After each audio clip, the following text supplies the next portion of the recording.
हे नारद, भगवान शंकर का ये चरित्र बड़ा अद्भुत है। कैलासम सखित्वम धनदस्य वही।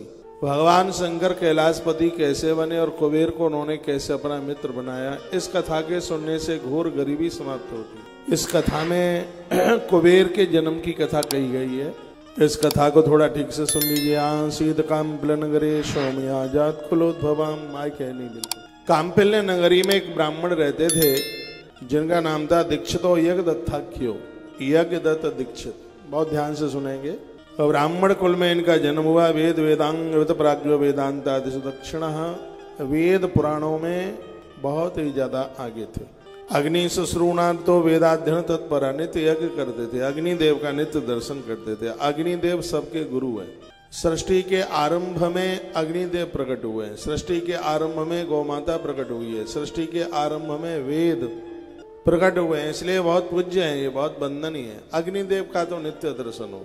मैं तो माताओं को भी बोलता हूँ, सुबह सबसे पहले जब आप चूल्हा जलाते हैं तो चूल्हा जलाने के बाद आधा मिनट नेत्र बंद करके भगवान अग्निदेव को वंदन प्रणाम कीजिए। अग्निदेव जिनके ऊपर प्रसन्न हैं, उनके जीवन में किसी भी प्रकार की कभी कोई कमी नहीं रह सकती। अग्निदेव सबके गुरु हैं। वैसे तो विधान यह है कि उपले जला करके किसी पात्र में अग्नि जलाएं और उसमें 5 आहुति अन्न की डालें, भगवान का भोग लगावे। इतना सब संभव नहीं हो सकता। तो चूल्हा जब आप जलाते हैं तो 1/4 मिनट नेत्र बंद करके अग्निदेव को प्रणाम तो कर ही सकते हैं। अग्नि शुश्रूषण तो जो अग्नि की सेवा करते हैं, अग्नि की सेवा होती है उसमें घृत डालने से, तो भगवान अग्निदेव ने सब कुछ दे देता। वेदा अध्ययन तत्पर। वेद में बहुत आगे, बहुत निपुण, स्वाध्याय चिंतन करने वाले।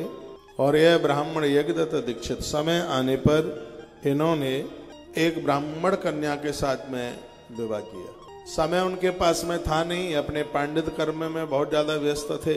कभी इन्होंने परिवार को समय दिया नहीं तो ग्रंथ यह कहता है कि गर्भिणी नारी पत्नी के गर्भ में संतान आवे तो थोड़ा पति समय निकाले, कथाएं सुनाए, अच्छी सी बातें सुनावे, तो उसका असर होने वाली औलाद के ऊपर, संतान के ऊपर पड़ता ही है।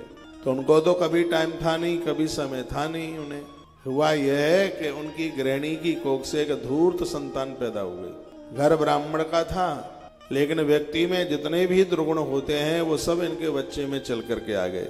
नाम तो बड़ा अच्छा रखा, आसीद गुण निधिर नामा दीक्षितातस्य वही सुतः।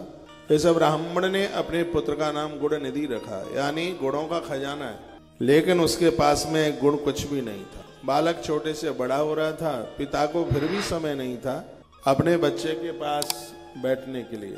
क्यों चालू है ये सब? जितने भी दोस्त दुर्गुण हैं वो सब बच्चे के अंदर आ गए। और मैं बहुत बार निवेदन करता हूँ, यदि संतान के लिए आपके पास समय नहीं है तो ये भूल जाना कि वो बच्चे आपके पास रहेंगे, आपके हाथ मुट्ठी में रहेंगे। फसल बो करके यदि कृषक खेत ना देखे, पेड़ लगा करके यदि माली वृक्षों को ना देखे, तो वृक्ष को तो समाप्त होना ही है, खेती को समाप्त होना ही है। कल परसों में निवेदन कर रहा था, सिर्फ पेड़ गाड़ने से पेड़ नहीं लग जाता, उसकी निराई गुड़ाई करनी पड़ती है। सिर्फ बच्चों को जन्म देने से ही बच्चे पनप जाएं ऐसा संभव नहीं है। माता पिता को